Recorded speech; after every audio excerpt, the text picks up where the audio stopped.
What was that noise?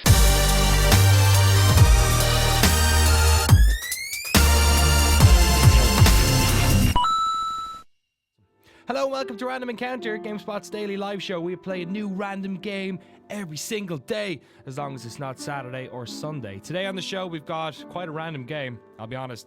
It's called Depression Quest. It's made by a team of indie developers, Zoe Quinn, Patrick Lindsay, and Isaac Shankler. At least those are the three people involved in it. I'm not sure how exactly they split up the workload. But it is a browser-based game about depression. And it's been created, I imagine, to sort of give people an idea of what it's like having depression, and also maybe to shine a light on the issue. I myself, like millions of other people around the world, have suffered from depression in my life, mostly in my teenage years. I had obsessive compulsive disorder, and depression, which usually kicked in as a result of seasonal issues. Whenever the sun went down, I say I had it. I have it.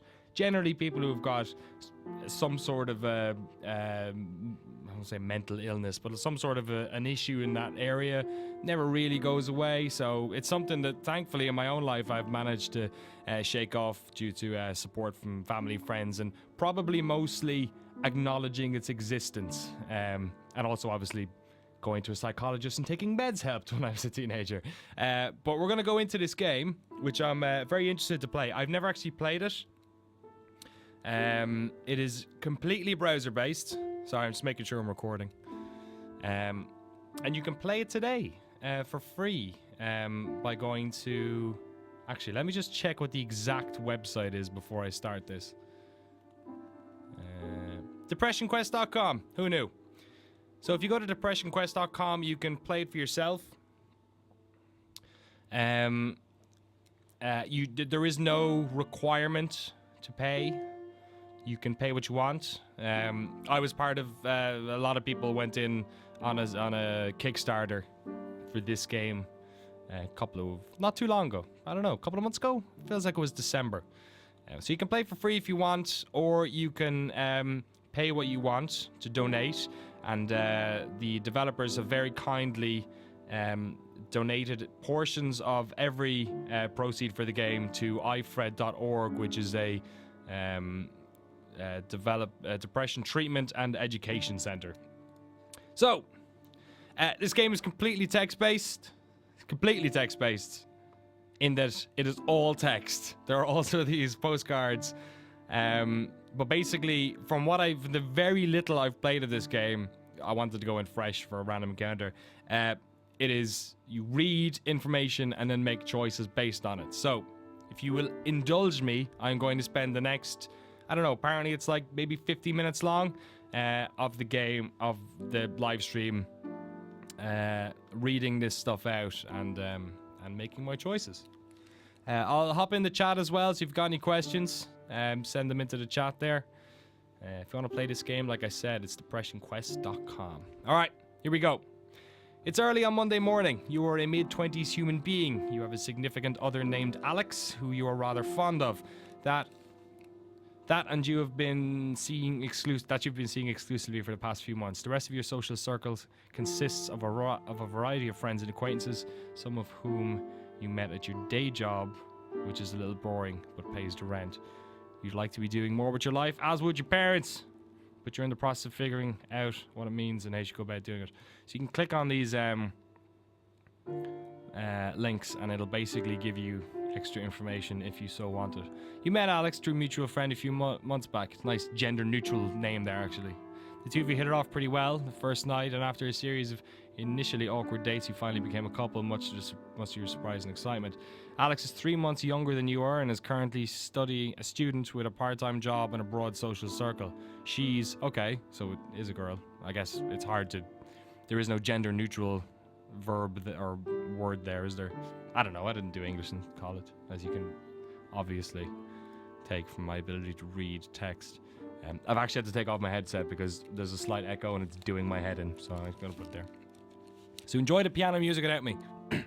She's also got a wide variety of interests, and oftentimes you worry that you might be too boring for her, but she has been good at trying to reassure you that she's happy with. Your relationship consists of a lot of nights and watching Netflix when you book out time off work, and she doesn't have classes, with the occasional social outing that she tends to have you talk into attending. She tries to be understanding when you are in one of your moods, as she puts it, though you are starting to feel like she doesn't understand what it's like for you, and the source of tension in your relationship, coupled with your reluctance to want to go to college parties. This feeds your worry of not being exciting enough for them. Alright, I'm not going to go into every one of them. I encourage you to play this yourself as well, so I'm interested in the parents, though. You're one of the few people you know whose parents never got divorced, but you wonder if they still love each other sometimes. You have an older brother named Malcolm who has moved across country with his wife to work at a high-paying job. Every major holiday you see him at, you feel a bit jealous and like the lesser kid, despite being genuinely happy to see him. You feel very ashamed of these feelings. Your parents generally care about you, and often involves you inviting you back to your childhood home for dinner, blah, blah, blah. Okay. I think I get the gist. Some of the stuff is... as a general rule, just to highlight it, I suck at reading. So the fact that I'm even indulging in playing this game says a lot about why I'm interested in the subject matter. I completely suck at reading.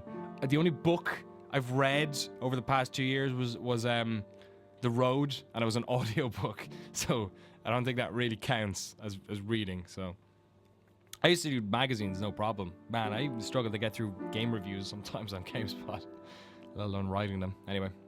I want to know what the day job is. What's the day job? You started off receiving minimum wage. You have a day job which feels nothing special. Okay, so it seems to be just it's normal, whatever. I like that. It's vague enough that you can fill it in for yourself. I used to work in a call center, so it's probably more I feel about it. You're also dealing with motivation. Motivation issues that sometimes makes dealing with these things difficult. You feel like it's probably your fault, and on bad days you can feel inwardly angry and down on yourself for being lazy, but you're not quite sure how you can break out of it or how other people with these feelings seem so very functional. I spend a lot of nights fixating on things and thinking about this, but never seem to do anything about it other than lose sleep. It does remind me of my initial few years of having depression and not really understanding what to do about it, not knowing that there was actually a method of dealing with it was my... I didn't even think anyone else had these feelings. I just thought I was a bit mental and a bit of a whiner. So yeah, this is good. It's hitting notes. This game's hitting notes. It's an unseasonably warm Wednesday evening. You've spent the past several hours at work. The past week, you found your job motivation flagging more than usual. You've been in a fog practically all day today, simply going through the motions without even realizing what you've been doing half the time. And yet, time seemed to be moving at half speed. You're so checked out with your boss when your boss approaches to tell you that it's dead and you can go home, it barely registers. As you walk home, the streets hiss from recent rainfalls. You notice that your significant other will be in class until late. Another couple of... Man, if I was in this situation, I'd be going straight to the liquor store. That shows you where I was at. Until late, you briefly consider using your serendipitous solitude to catch up on that project you've been working haphazardly on. What's the project? Alright.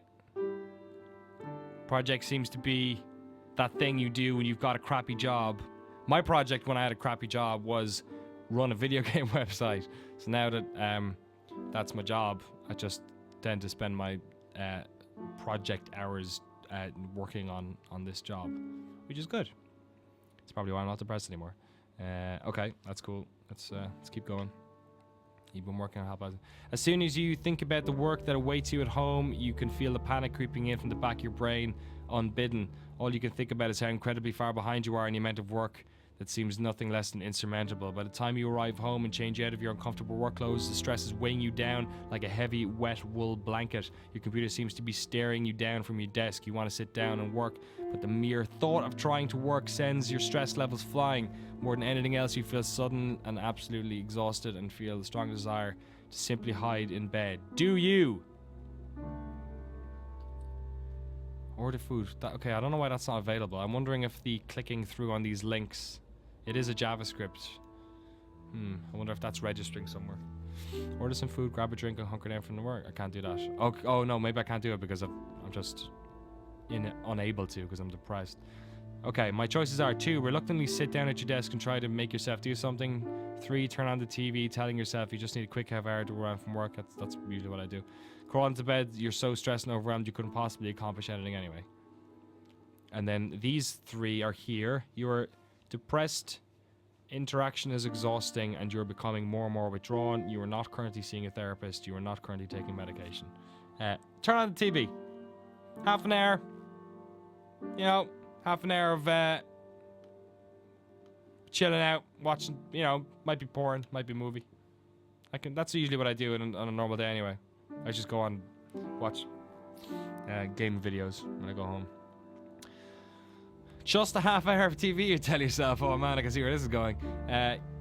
Absently grasping for the remote, you don't so much sit down on the couch, just sink into it. You turn on the TV and start going through a usual channel routine. After a few cycles of this, you realize you're not only doing much more than thumb calisthenics and absently killing time. Or you're not doing more. You check the clock to see that over 20 minutes have already passed since you sat down. As your self-imposed time limit creeps even nearer, you become more and more anxious. You stand up and walk to the fridge, telling yourself, I'll just make a quick sandwich and get to work after that. Can't be productive on an empty stomach, right? That's my life motto. As you eat, you start pacing around the apartment, heading past your bedroom in the process. You stop in the doorway, as if physically unable to cross the threshold. Familiar waves of exhaustion start racking you, and you feel simultaneously tired and panicked. You close your door and head back to the couch. It's still early yet. You tell yourself, as long as I work in an hour, I'll have plenty of time to be productive. As you flip channels and let CSI and Jeopardy reruns wash over you, you sink deeper into the couch, feeling at one encroached upon and shielded by being quite literally swallowed up by it. As your second hour draws nearer, sure enough, you find yourself getting anxious and jittery. You repeat the fridge pace couch process a couple more times before you look at the clock and realize that several hours have passed, and not surprisingly, you've managed to get no work done. You crawl into bed, acutely aware that the fact that you have work in the morning and that an opportunity you had to catch up on your own creative endeavors today was squandered. You're feeling so disgusted with yourself that when Alex calls to talk to you on her way home from class, you simply see you had a really rough day at work and you're trying to rest up before your shift tomorrow. I've been in this situation many times. I'm surprised. I'm assuming Zoe Quinn was the writer of much of this. I'm surprised that she managed to get a game finished if these are the thoughts that have been running through her head. I know how difficult game design could be as well. Barely. She says she understands and wishes you good night, though you can't help but notice that she sounds slightly disappointed. Ironically, the stress of potentially upsetting your partner compounds the stress of not having gotten anything done this evening and the stress of having to go to work tomorrow. The buzzing of anxiety in your brain melts together with the body's utter physical exhaustion, and you sink into a semi-hypnagogic anxious funk. Too tired to work, but too anxious to fall asleep for several hours. So these are the same three little bits of information at the bottom. I'm guessing that over time your choices can influence these. Well, that's my assumption. Hey everyone, welcome to Random Encounter. Today, just in case you've joined, because I see a couple of hundred people have joined since we started, we're playing Depression Quest, which is a free browser-based game, independent game, which is all about depression. There's not really much else to say about it. It is created to help, I guess, give people insight into what it's like suffering from depression, to give people who have depression possibly something to hold on to as a piece of strength that they're not alone, and also to raise awareness. And as I said earlier, a lot of the funds for this is free to play game, but you can support it freely yourself, and if you do so, then a portion of the funds go towards iFred, which is a donation about depression research and highlighting it in culture, I guess. Gotta plow on here. I'm slow enough with reading as it is. It's a mild Friday afternoon. Okay, so 2 days have passed. Alex calls you from one of her classes telling you that there's going to be a really awesome birthday party tonight at her apartment. One of her roommates is throwing. You've hung out with this roommate a few times with Alex. You get along well enough, but aren't particularly close. You don't have work in the morning, and there's nothing else in particular to do tonight. You're kind of feeling run down, but you've been fatigued most of the time lately. You mentioned that you're feeling ill because you're not sure who else to explain those feelings to someone else, and say that you aren't sure if you can make it tonight. Yeah, pretending you're sick was a constant tactic I would use, and I've seen people use since. There's a reason, there's a second of silence over the phone, but you swear you've heard the sound of your partner's face fall. She tries to convince you otherwise. Anyway, you haven't seen her this week, and she sounds pretty insistent that you come over. She even drops a few suggestive words, hints you can stay over with them tonight after the party. What do? Shake off your funk and go have a good time with your girlfriend is not available. Agree to go. Say that you're really just not feeling well and you can't make it.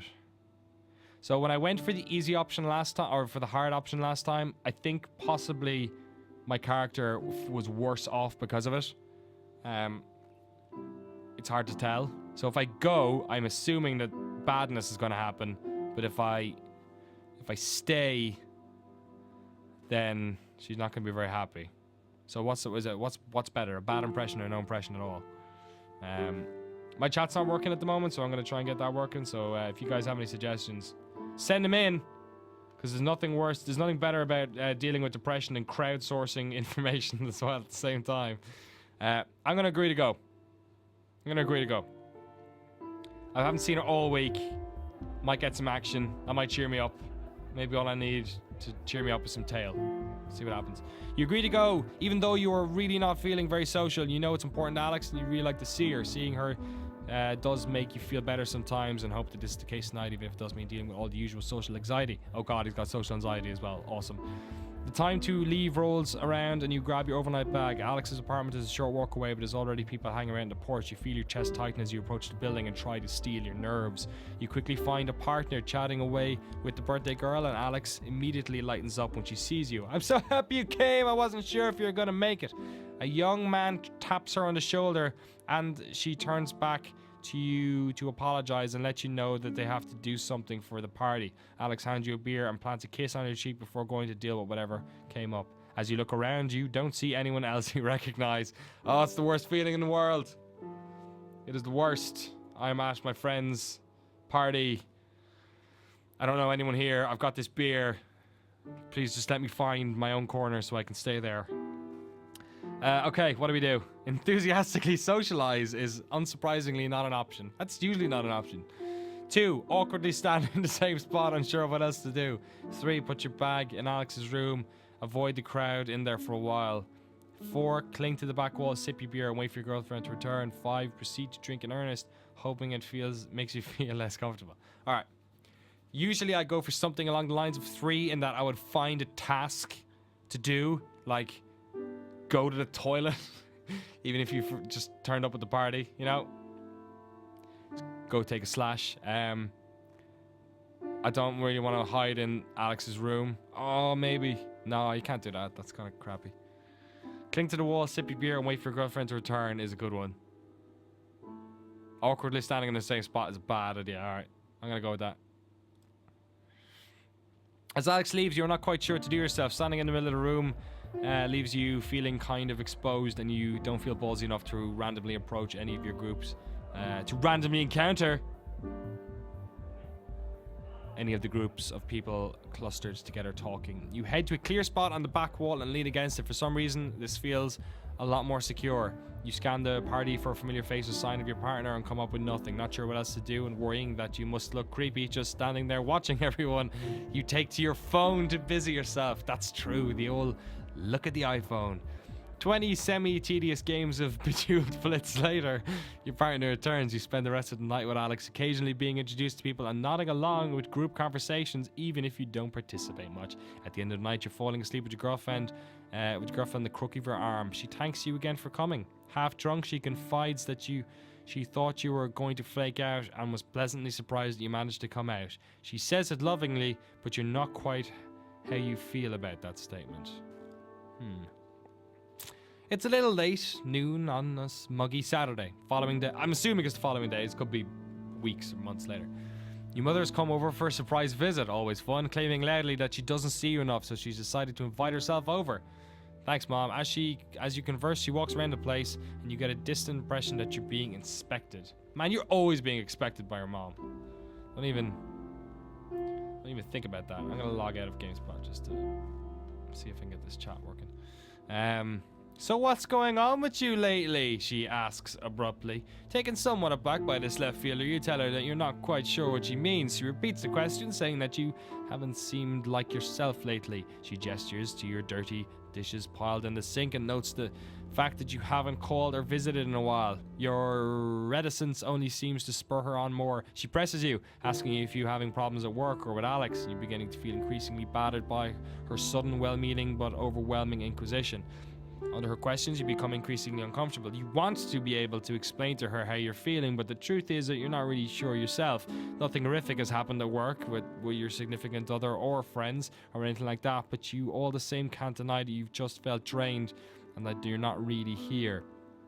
You wish you could tell your mother these things, but she hasn't been approachable about negative emotions in the past. She is the kind of person who holds the opinion that the solution to any problem is simply to try harder and maintain a positive attitude, and a stance that has reared its head in past conversations when you've begun to explore the subject with her.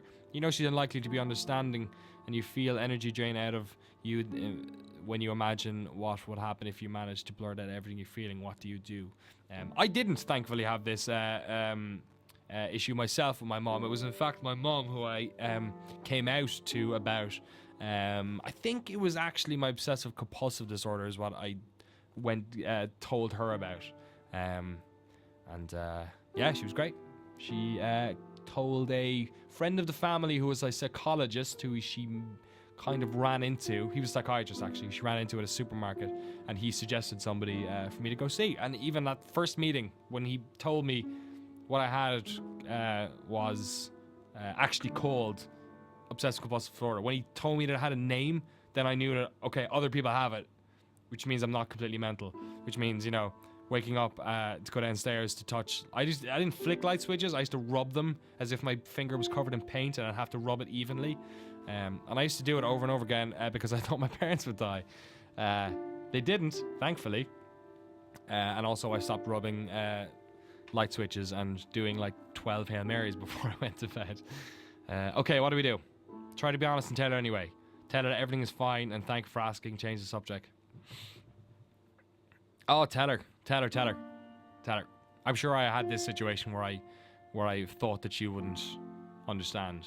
So tell her. Yeah. You attempt to tell your mother how you're feeling despite initial misgivings that you have about doing so. Finding the right words for how you're feeling feels like trying to untangle Christmas lights, searching for the dead bulbs in the cluttered mess. She watches you intently and audibly sighs before you can clearly articulate anything. Unfortunately, she reacts predictably. An attitude like that won't get you anywhere. You need to work harder and get at getting what you want instead of sitting around feeling sad about it. Nothing good will happen unless you make it happen. She's been reading The Secret. Stupid book. She isn't angry or spiteful as she tells this. You try to explain that it isn't a matter of that, but you can't. But you can tell that it's not getting you anywhere. The frustration chokes the words out of your throat and you give up on trying to push the subject further. You know she's giving you advice that makes sense to her and genuinely wants the best for you. However, she doesn't understand that it's not as simple as somehow deciding to be positive or work harder. It's that those things aren't a viable option because of these feelings. You accept your defeat and the conversation drifts to other subjects. She leaves you after chiding you to call her more often and take better care of yourself. All mothers do that. You sigh heavily as you close the door behind her, spend the next few hours laying in bed staring at the ceiling. Though I did not have this with my mom, this is frequently something that happens to people who are suffering from depression, who confide in someone, or maybe not confide in someone, but even just having that issue. Have it like if somebody asks you to come out on a party, or you're in work and you're being downtrodden. Sometimes the only thing that people can do is try and cheer you up and remind you of the things that are good in your life, and it's just completely separate to what's actually the source. That it can be quite condescending. It can feel condescending when people try and remind you, oh, but you've got great family, you've got a job, you've got a great girlfriend, you know, you look great, you've all these and like it's not even that those things don't factor in. It's just even if they were bad, you'd be in the same situation. So I can see how I can reciprocate with the feelings that I've had, not specifically with my mom because she was awesome, she actually helped me a lot, but with other people. God, man, this is really getting underneath my skin. I didn't expect this at all. All right, let's keep going. Yeah, we're cool. It's a lazy... Can you guys see the text? Okay, it's covering a bit. I'll try not to scroll too much. It's a lazy Sunday morning. You are idly clicking around online as your phone rings. Sam, a co-worker of yours that you are friendly with, asks how you are and makes hurried small talk with you. You typically only ever talk to him on the phone when one of you needs a shift covered, so it's slightly awkward. I love those conversations. You're waiting in anticipation for him to ask you to come over on short notice when he veers the conversation in a completely different direction. How do you feel about cats? Okay. Oh, man. How do you feel about cats? He asks. Mine had kittens a few weeks ago and I'm having an awfully hard time finding a home for the last one of the litter.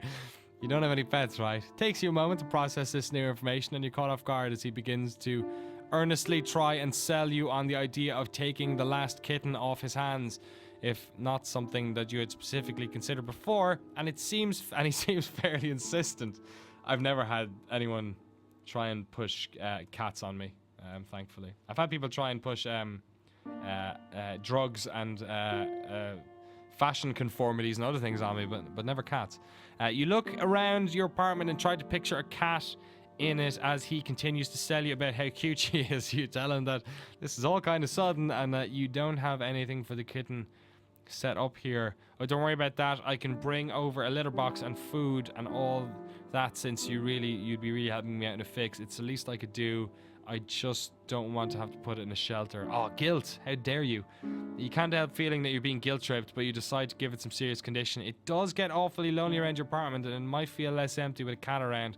However, since you've been feeling down, it might not be a good idea to take on the responsibility of a cat, even if they are fairly low maintenance. They are low maintenance, but you know what's less maintenance than a cat? No cat!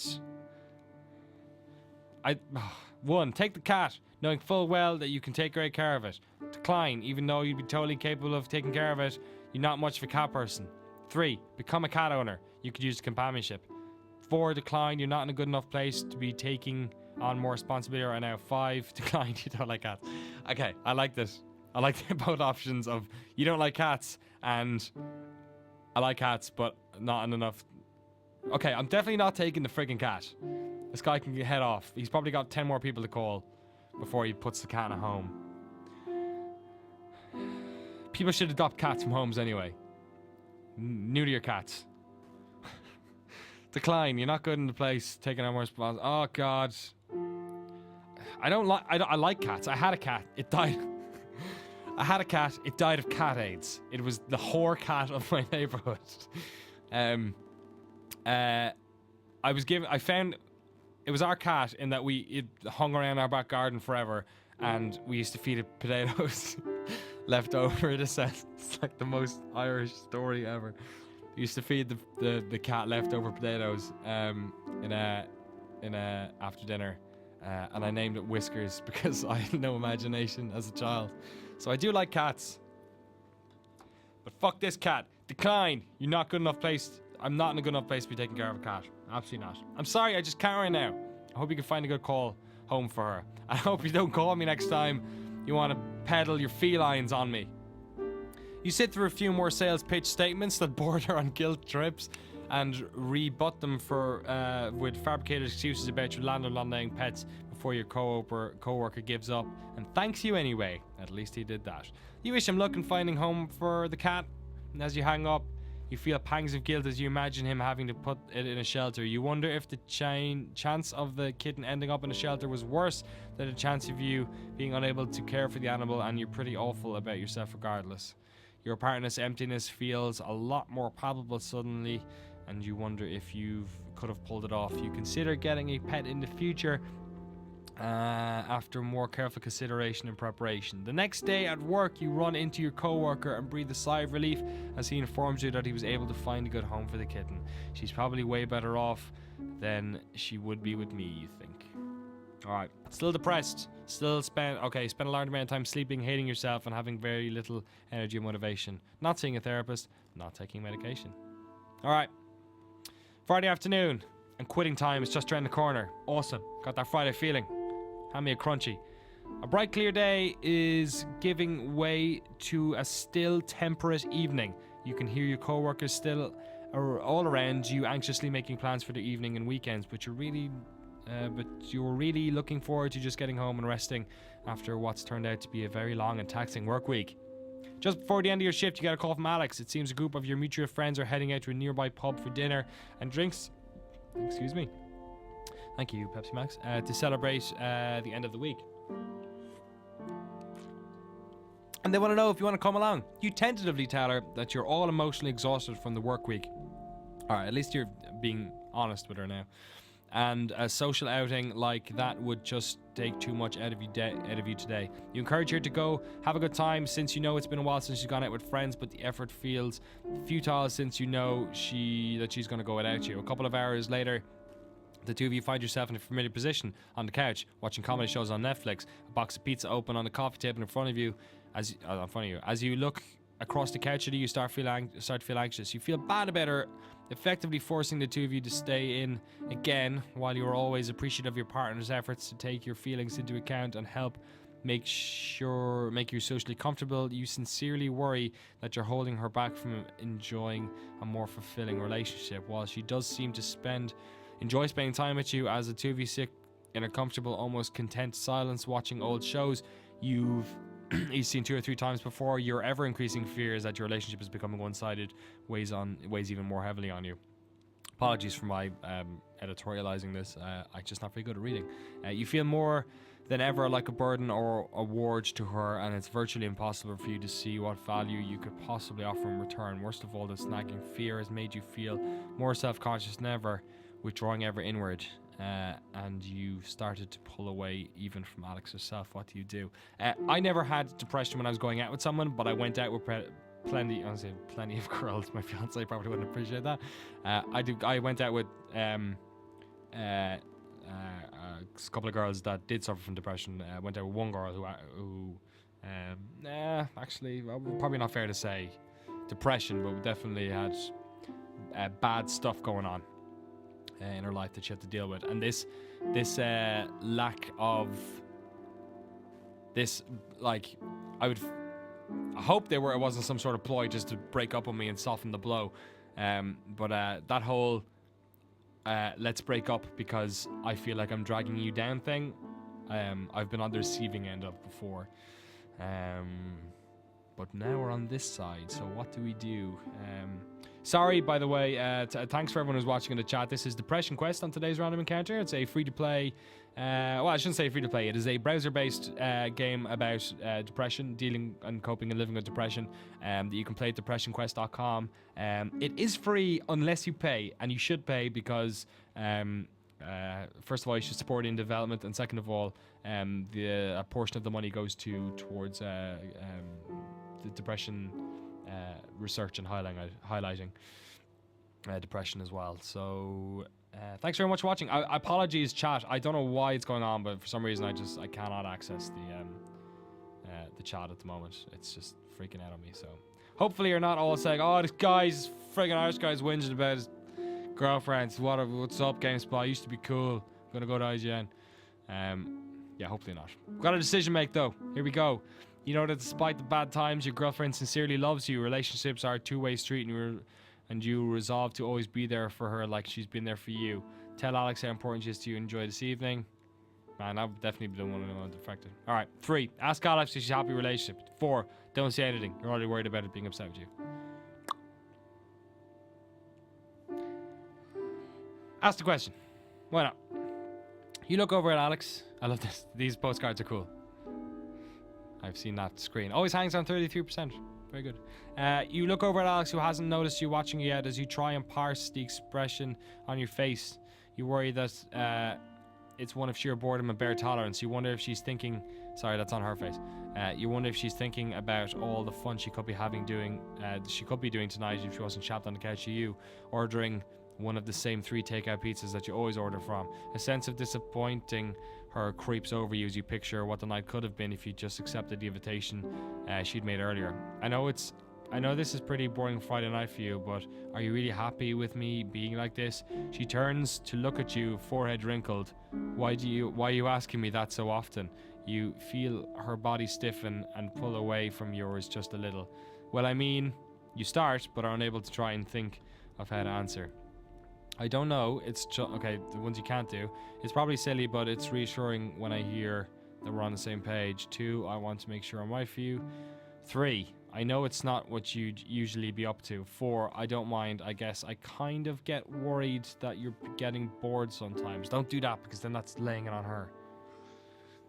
5, never mind. I know it's not usually what you'd be up to. Yeah, alright.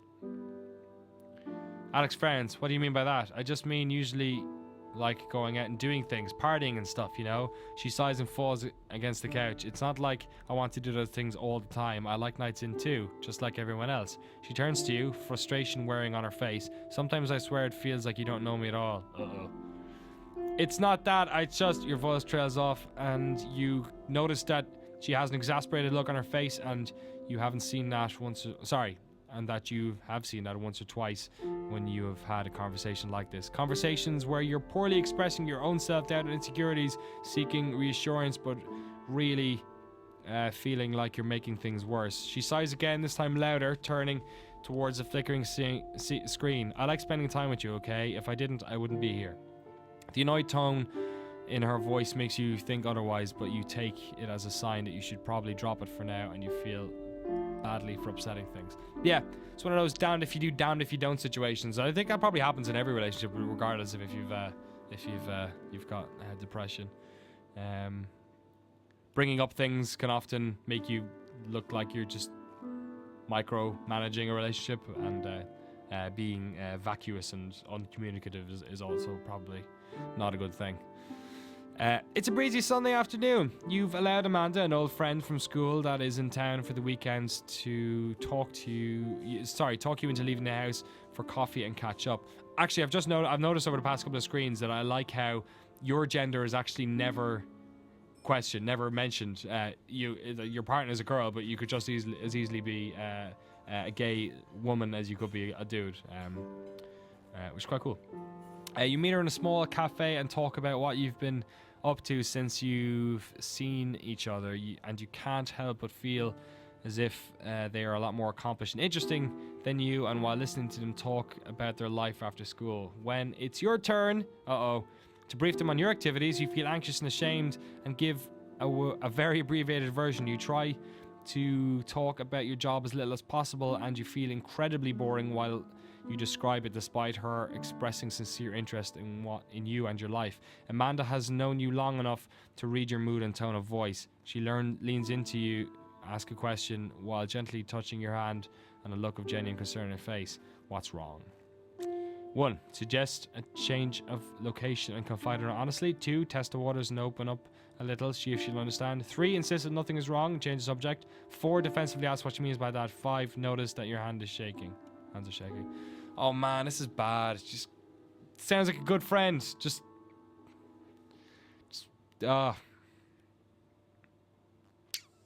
Don't defract. Don't be defensive. Someone being nice to you. I guess just 5. It's based out of worst case scenario. I don't know.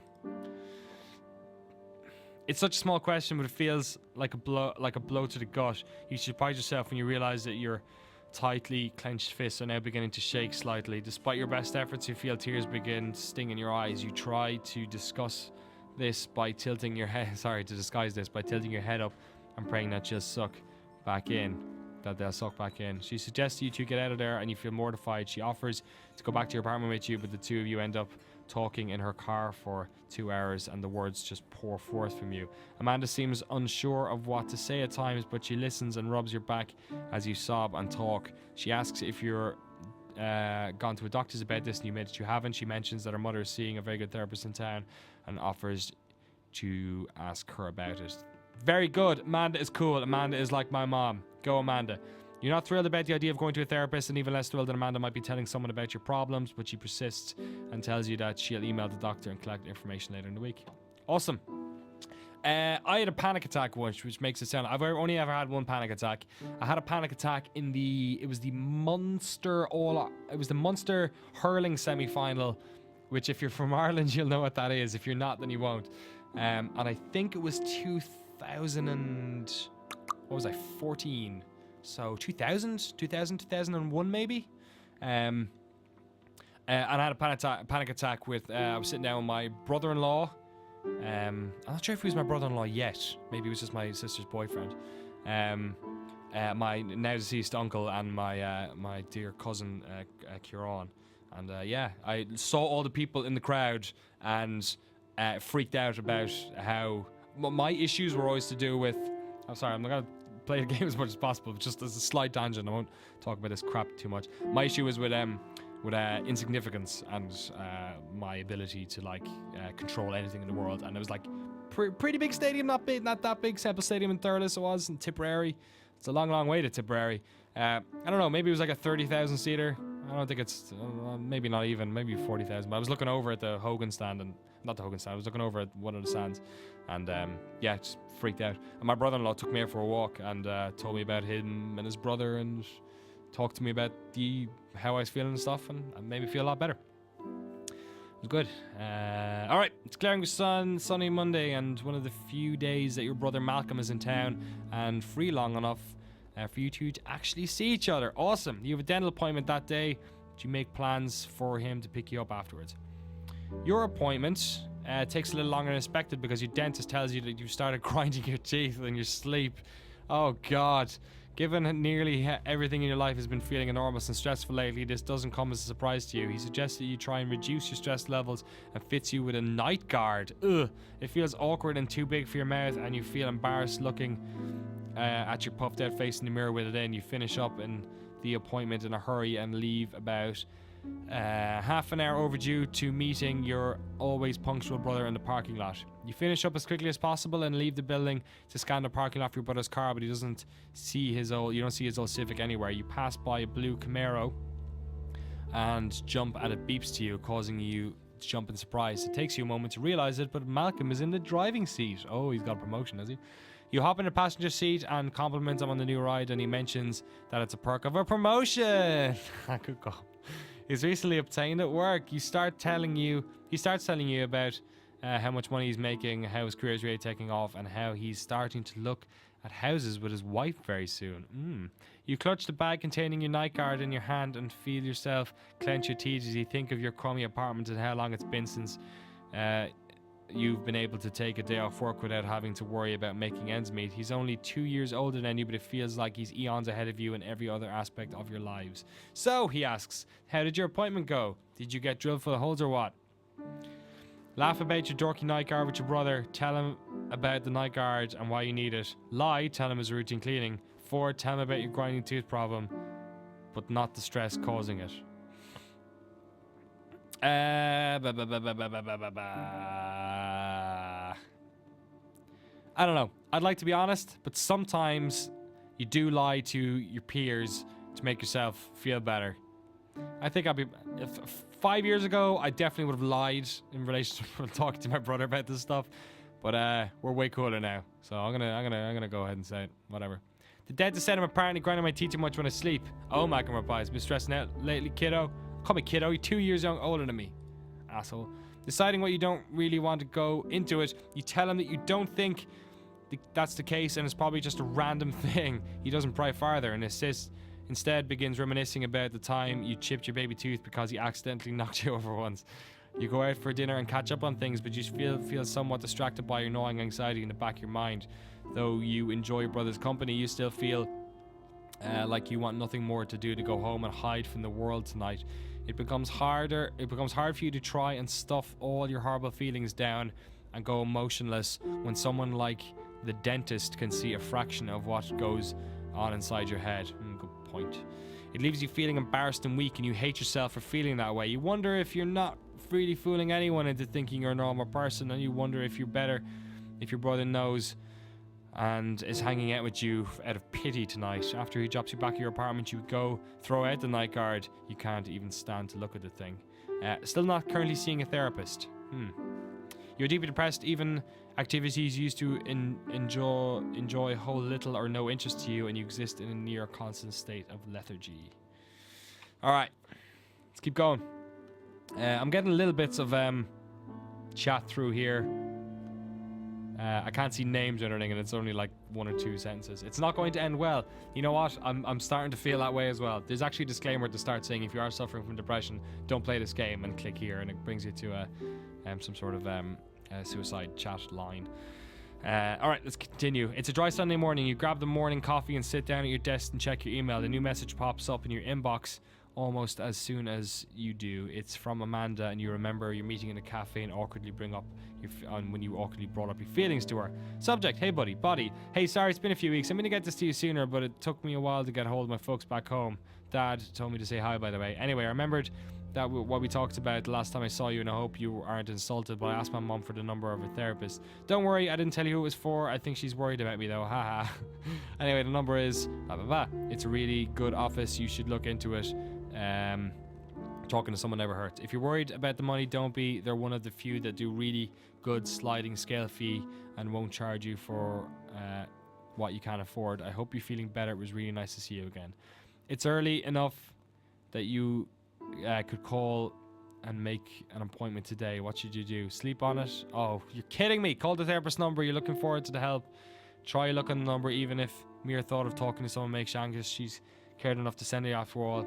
My 2 options: sleep on it and see how you feel in the morning. You're not so keen on the idea at all, but you don't want to disappoint Amanda. Or 4, close the email without thinking more on it. This has been embarrassing enough already.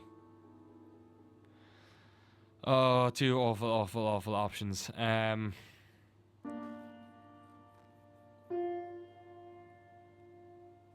Alright, 3 at least, because it gives the glimmer of hope that you will go. The thought of picking up the phone and calling someone about this right now is overwhelming. Sure, you have a hard time lately and have motivation issues. I'm going to save this, actually, just in case it crashes. But are you really in need of therapy? Yes you are. Shouldn't you be getting over yourself? What if they... No, don't listen to your mother.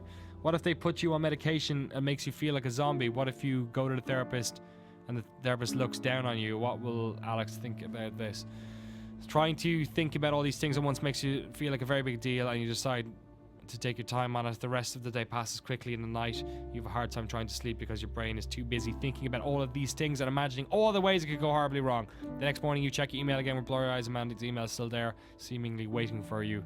You are no more decided than you were yesterday. What now?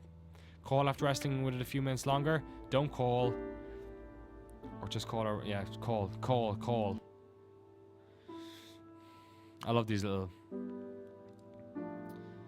fellas. It's very good. You read through Amanda's email 2 or 3 times and sit and stare at the computer for a while the memory of that uncomfortable conversation makes you newly embarrassed and self-conscious. Part of you is also encouraged by the fact that she cared enough to get back to you at all. Sitting in front of the computer, you start questioning things like whether or not Amanda sent you this number out of pity or perhaps some sense of obligation after having listened to you. You question her motives and the validity of her concern, and whether or not you think that seeing a therapist would even be helpful. Yet almost unconsciously you reach for the phone, and before you realize what's happening, you're listening to the therapist's line ring.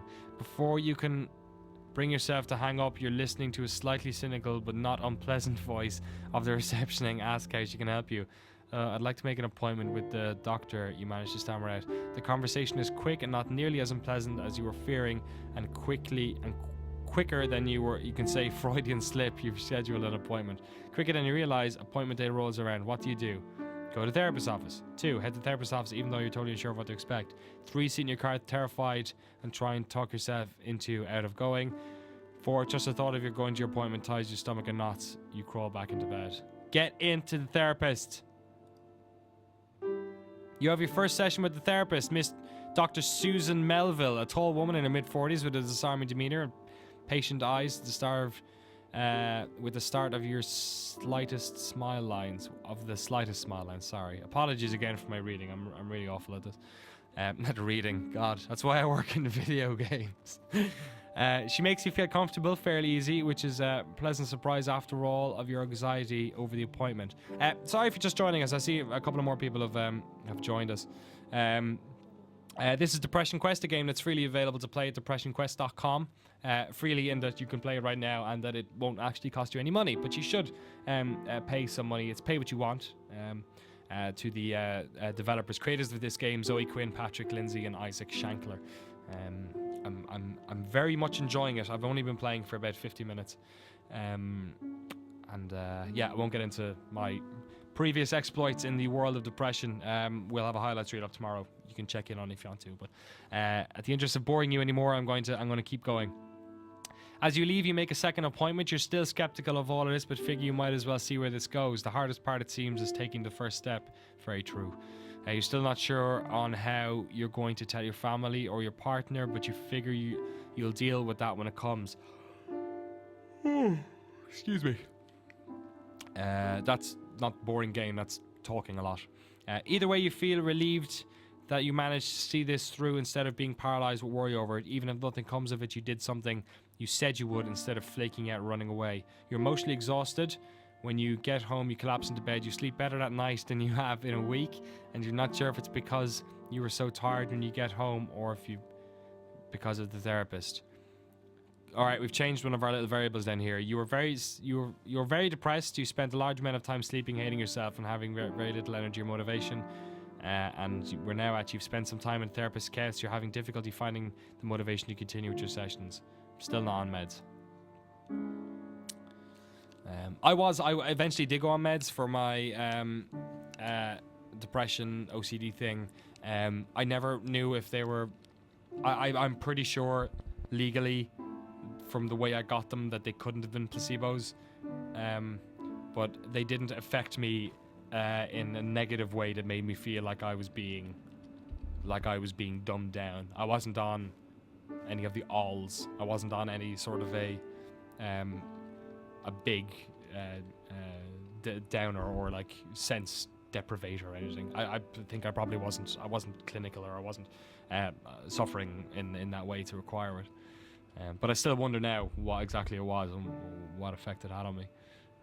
Definitely just going in to talk to my psychologist was what cracked it for me, or at least that was the first step. It's early on Wednesday morning. Lately you've developed a nasty habit of waking 10-20 minutes before your alarm rings. That's a good habit. And unfortunately today is no exception. You lay in bed, each minute ticking closer and closer to wake up time, and passing on a swelling wave of encroaching dread. Sooner than you would like, your alarm blares and with caustic inevitability. You frantically pound the snooze button and then retreat under your blankets as if the warmth of your comforter can shield you from the passage of time. You almost always have difficulty rising from bed, but today the simple task seems nothing short of Herculean. After several snooze cycles, you decide you just can't deal with work today. You're incapable of even raising your alarm. Yourself in bed, let alone going into work and having to force yourself through a work day. Not to mention you've snoozed so many times that it would be impossible to make it on time nowadays. What do you do? 2, hop out of bed, start getting ready for work. You can be late, but it's better than not going at all. 2, head into work. At least you can leave early if it gets too unbearable. Or 3, call your boss and tell him you're sick and won't be in today. It would be easier to make this decision if I knew how often my character calls into work. I imagine it's relatively soon. Sorry, relatively often. Head into work, why not? Let's do it. When you feel sick and you head into work, you often feel better about it anyway. It's usually just the idea of feeling sick is what keeps you down. In spite of the fact your body's actively fighting you literally every step of the way, you somehow manage to drag yourself out of bed and into work. Surprisingly, you end up being about 5 minutes late. Nobody seems to notice or care. Though, when you woke up, the simple act of even being physically present at your job... physically present at your job seemed like an impossibility. You are surprised at your own ability to push through the day. While you are far from enjoying or indeed even coping with the dullness of your job today, you seem like you've slipped into a translate state of automation, and time is nevertheless passing. Eventually, the end of the day rolls around and you head home, utterly exhausted, but at the same time, almost proud of yourself for having stuck it out. Awesome. You're depressed, interaction exhausting, and you're becoming more and more withdrawn. Alright, I think this is getting better. This depression bit here is getting better. And then here, you are seeing a therapist even though you doubt anything she says can make you feel better. So presumably I'm still going to the therapist, which is good. It's 2 a.m. on Sunday and you have work in the morning. You roll over to see the sickly green glow of time display on your LED alarm clock and let out an exasperated sigh. You've been trying to fall asleep for over 3 hours to no avail. This is a problem I'm having right now, actually. Every time your head sits on a pillow, you're overcome with anxious thoughts that wrap yourselves around each other. Worries about your job lead to worries about your future, lead to worries about your very identity. You're unable to shake them off long enough to doze off. Your eyes won't even stay shut as your mind races through imagined scenarios going horribly wrong, which you promptly attribute to your general worthlessness. Alright, I'm not that bad, but I definitely have like issues sleeping at the moment. It's not really because of things like this though. It's not really because of things either. It's just because I've got friggin' Netflix and like a constant like the sitting there like an access and a big friggin' television at the end of my bed. Your thoughts run too fast for you to come to a satisfying conclusion on any of them. Your room is completely silent, but the silence has given way to a loud static noise rattling around your head. Your heart beats loudly and you worry if it's beating a little too fast. You worry that you focus too strongly on a racing heart. You'll freak yourself out enough that you'll have a heart attack. You have to be awake for work in a mere 8 hours, and you know that your work is much worse after only a few hours of sleep. What do? Damn. Force yourself to sleep. You can't force yourself to sleep. 2, go to bed. Shouldn't be that hard. No, just close your eyes and let it happen. You won't. Why won't your thoughts back off for 5 seconds? 4, snap out about what's wrong with you. You can't stop stressing out for 5 seconds. 5, you're probably going to work tomorrow exhausted and fuck everything up and get fired. 6, go to your computer. Sleep is clearly not happening no matter how you lay there. Go on. I've done that before. You get out of bed and head to your desk, laying in bed with nothing but your thoughts. Thoughts to keep you company makes you feel like you're going insane. The harshness of the light coming from the screen makes you squint as you turn it on. Despite how often you find yourself in this exact situation, there has been so many nights just like this. As you begin reading a news story, an online friend IMs you. Attic, you're up late again, I see. Yeah, I can't sleep. Again. Thinking too much again? Thinking. Nice touch. I like that. Although thinking spelt... Alright. You guessed it. Sad face. Want to talk about it? You end up talking to Attic for quite some time about how you're feeling. He's always been easy to talk to about personal matters, and the added security of talking online helps, but being able to rethink what you say as you type it out and check before you send it out helps you gather your thoughts, and you find it less intimidating in a way, to type in all your prompts than to say it out loud. Yeah, that's very true. I don't want to be a guy who thinks he can diagnose something because I read a Wikipedia article, but it kind of sounds like you have depression. You should talk to someone about that, like a doctor. You pause. Are you really that transparent, or is it that you've gotten used to talking about your feelings at this point? Your insomnia makes you a little paranoid, but you shake it off. We can do some research and see if there's a good doctor near you. It's not like you're going to sleep anytime soon anyway. It might as well do something while you're awake. Yes, this is just a low night. This is just a low night. I'm normally able to sleep and I don't have depression, but thank you for your concern. I like how that's not an option. No, that's okay. Actually, I have talked to someone about it. Absolutely. Oh, okay. I'm glad you're taking that step. I've heard it's not an easy one. I know people that suck at understanding this sort of stuff sometimes, but there's nothing wrong with having depression. You shouldn't be ashamed to have bronchitis or something. It's very good. There's no reason to be ashamed of it. It's your brain that's sick instead. You spend a few more minutes talking with Attic about your therapy and your feelings about it. He's increasingly supportive, and you're happy to find that you have a confidant that understands your illness and is willing to lend an ear when you've been having nights like this. A little while later, you fall back into bed and find it easier to drift to sleep. Even in therapy, you'll know that you're still gonna have nights like these sometimes. It's good to know you have a friend who will carry you through them. Alright, still not taking meds, but looks like it's getting better. It's a chilly Thursday afternoon. You've just gotten off work. This has This has felt like one of the longest days you've faced in recent memory. Even though nothing exceptional has happened, a ton of minor things kept going wrong, and coworkers have tried your patience throughout the day. You considered leaving work early, but the last thing you want to do is deal with your insufferable boss on top of everything else. Yeah, Chris, you insufferable bastard. You're lost in thoughts on the commute home and your feelings of frustration both with your life and the world around you. Sorry, the world you built around you. The world around you built as you run into minor annoyances like someone bumping into you really hard as they walk by. By the time you get home, you're exhausted, and remember these feelings weren't ones you identified as negative feedback loop with your therapist. These pent-up feelings aren't dying down and are eating at you. I love this. I'm wondering how much difference I have based on my choices at this stage. You can see all the permutations up here in the URL. I wonder. You open your front door and stare at your apartment. An overwhelming feeling of exhaustion overcomes you, and you feel like your energy levels are low enough that you might settle into a single activity tonight. What do? 1. Just shake off your bad mood and do something fun for the rest of the evening. 2. Reach out to someone close to you. 3. Don't burn out with your problems. Distract yourself. Reach out. I'm making my decisions way quicker here, actually. Maybe that's not a good thing. I don't know. Your head feels too noisy, and you need to trade it for some actual conversation. Your therapist did say it was important to reach out to some support network, so you might give it a shot. Who do you call? Your coworker Sam. Ha! No, dude doesn't want to take my calls. I didn't take his cat. Your mother, she undyingly loves you, and if she doesn't always understand you. Alex, she's your girlfriend. Malcolm, he's family and he'll talk to you. Ugh, alright, not mum, because of how she is. Maybe Alex, but you don't even live together, so I don't know. Doesn't seem like... I think Malcolm's a good shout. Malcolm's gone out of his way to help you. Brothers are like that. Brothers will always help you as well. You reach for your phone to call your brother Malcolm, a member of the member of the family who you feel has always understood you best. He always looked out for you when you two were kids, and although you didn't see each other much anymore, you're still close with him.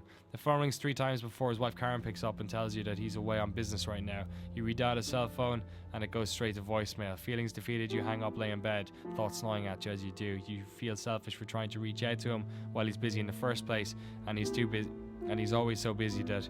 And he's an important person to so many people. All the talking. Sorry. You, on the other hand, are laying in your bed in a crappy apartment feeling sorry for yourself. Your thoughts turn into how if you were just to vanish, you feel like no one would notice for days, and when you did, there would be so many negative consequences. There wouldn't be many negative consequences for anyone. You're not in charge of anything important. You're distant from your friends, so who would even notice? Your thoughts are interrupted by a phone ringing next to you. It's Malcolm. Hey kiddo, I'm sorry I missed your call. I was in a tunnel on the way back from the hotel. How's it going? He enthusiastically greets you.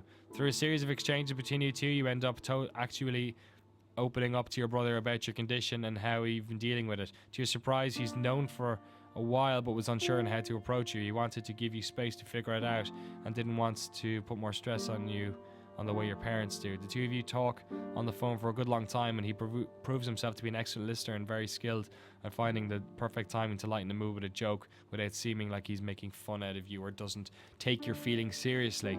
He reminds you that you can call him anytime if you want to let off steam. You say goodbyes, and you find, even though you ended up in tears, one of the two times in explaining things, the whole conversation has done you a lot better. Done a lot to get you into a better headspace. You feel a little less alone knowing you have an ally in dealing with your illness in Malcolm. These are still the same, I think. Alright. It's an utterly nondescript Wednesday afternoon, the type of afternoon that would completely fade from memory unless one made an active effort to preserve it. That's a great sentence.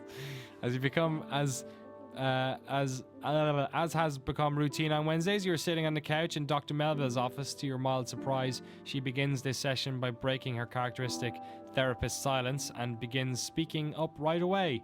I want to start by saying I think it's great you decided to come to me. It's an incredibly important first step, she begins. I wanted to take some time today to talk about the possibility of supplementing or substituting your treatment with medication. The mention of medication makes your ears perk up and you feel your heart rate increase. She continues.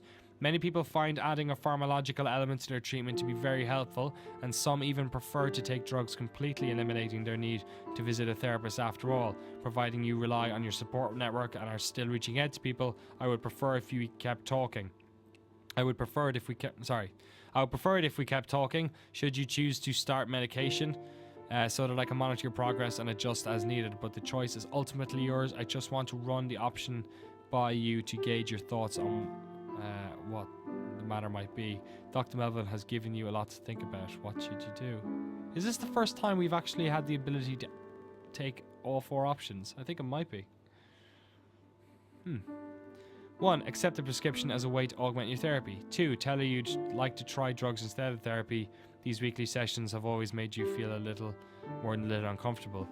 3. The thought of messing with your brain chemicals makes you feel uneasy. You'll stick to the therapy.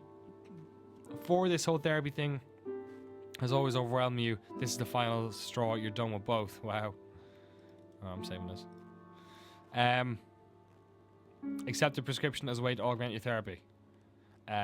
Like I said, the times I went to a psychologist, I think maybe the medication was mentioned in the second appointment. I didn't go that often. It's worth mentioning. I went, I don't know, less than a dozen times anyway. Maybe closer to a half dozen in total. Maybe it was more. Honestly, I can't even remember. I barely remember the room. But yeah, I was on some medication throughout, I'd say, half of it at least. I was in a stage where I was so young and so dependent on my parents already, because I was 14, I think. 13, 14. And I was so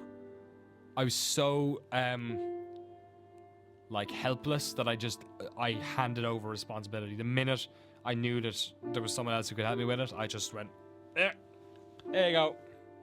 I've had enough of that shit. You deal with it.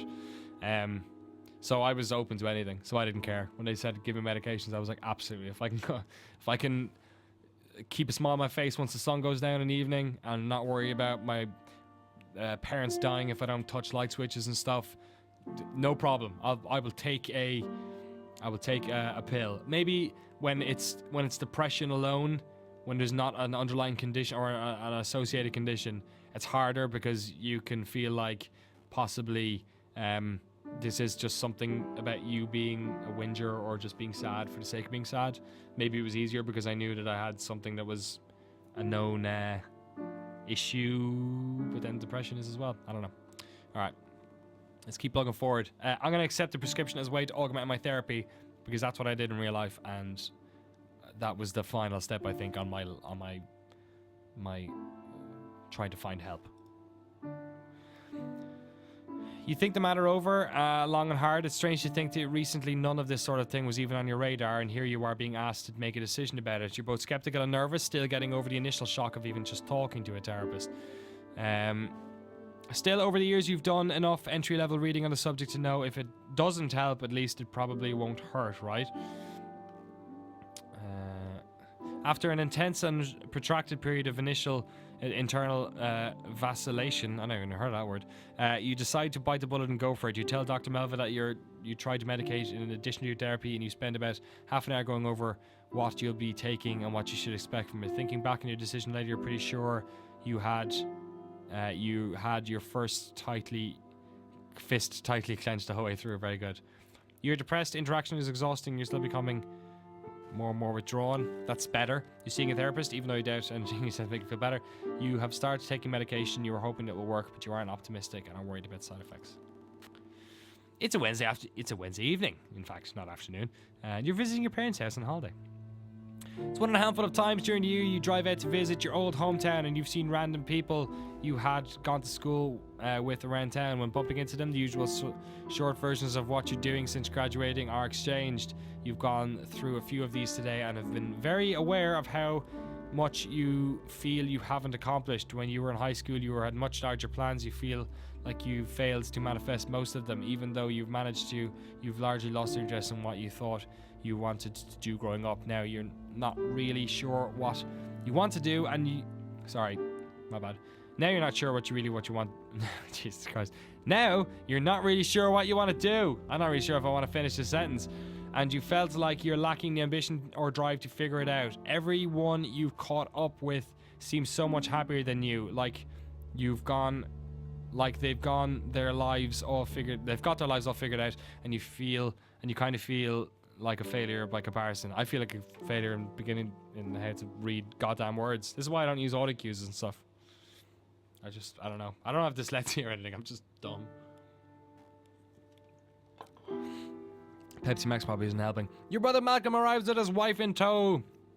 Shortly before you all sit down to dinner, he's been traveling for his job lately, and you haven't seen him since the day he picked you up from the dentist. Your parents haven't seen him since before then. During dinner, they catch up with Malcolm, and Malcolm talks about the amazing things he's done on the road. Your mother turns to you and asks what you've been up to since you've seen him last. Oh, same old, you say. Nothing really new going on. Your mother makes offense. Oh, nothing new?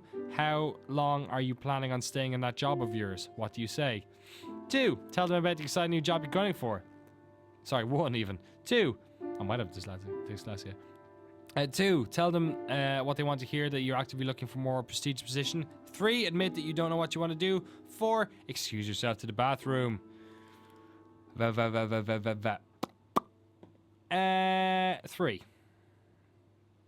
Yeah. Finding solace in your own inability is something that I have appreciated. I find that acknowledging your own limits as a person in no matter what, in one area you will always be not very good. Might say defeatist. Sometimes you can sort of tap out on something when you maybe shouldn't. But I've always found solace in acknowledging things that I'm good at, and also acknowledging things I'm not good at, and then try and improve them from there. So yeah, go for it. Actually, you start cheaply. I'm not really sure what I want to do right now. Your mom puts down her fork. So what? You're planning on living the way you... Oh, what a bitch. Living the way you do for the rest of your life? How would you afford a house on that paycheck? What about kids? Your father interrupts, lightly placing his hands on your mother's. It's okay, Linda. Let the kids be what they are. There's nothing wrong with not knowing what you want to do in your 20s. I didn't get into construction until I was nearly 40. Really? Bloody hell, mate. It must have been hard on your body. Your mother looks across the table at you, unsatisfied with her husband's reasoning. I don't think it's normal for someone at that age to not have a path. You need to think hard about it, or you'll never make anything of yourself of you. Mom, come on, Malcolm interjects. This emotionally exhausts you. You want to tell her that you are thinking hard, and not knowing what you're doing with yourself bothers you more than it could ever bother her. That sometimes it feels like you're lost in the woods, and that if you were to drop dead in your apartment, the world wouldn't notice. You want to make her understand that the more often than not you feel like an alien, like there isn't anywhere in the world that feels like a place where you belong, and that you have no idea how to fix it or what to do. You wish you could find the words so that she could understand that being looked down on for this kills you and drives home the feeling of being a total outsider. Instead, you get very quiet for the rest of the meal while your mind goes numb. Everything inside feels you exhausted. These are similar at the end. It's a rainy night. You're hurrying through the rain to Alex's apartment at her behest. Though your pace is quick, the rain is steadily soaking up your pant legs as you traverse the town, and it's darkening your already poor mood. The call came when you were at home after a day of dealing with abnormally frustrating people. You spent the afternoon trying to unwind and get some more work in your project done. Alex called and interrupted one of your try to make project, get frustrated and not making progress, have a hard time making progress due to frustration, repeat loops, and you haven't fully shaken off the feelings of being annoyed with yourself from it yet. You knock on the door, and on the third knock you hear Yeah, you knock on her door, sorry, and on the third knock you hear her voice call from further in the apartment to come in. As you cross the threshold, dripping rainwater all the way, you notice that the lights are turned very down in the apartment. You squint to navigate as you clutch on your damp umbrella, but end up hitting your shin on the side table, mumbling a profanity under your breath. You barely make out Alex emerging from the hallway, clad in what looks to be a robe with the bare skin of her legs peering out underneath. "Why don't you come in and warm up?" she asks in her designated, slightly cheesy, sexy voice. After a beat of silence, she states more naturally, "My roommates are out of town this weekend, so I thought it might be nice to have a little fun while they're away." You appreciate her affection, but you're too wrapped up in your own negative feedback loops to be in the mood right now. What do? "Oh man, come on. Come on, let's have some sex in the video game. Don't be that guy or girl." 1. Let go of your stress and be intimate with your girlfriend. 2. Try to unwind with her before getting physical.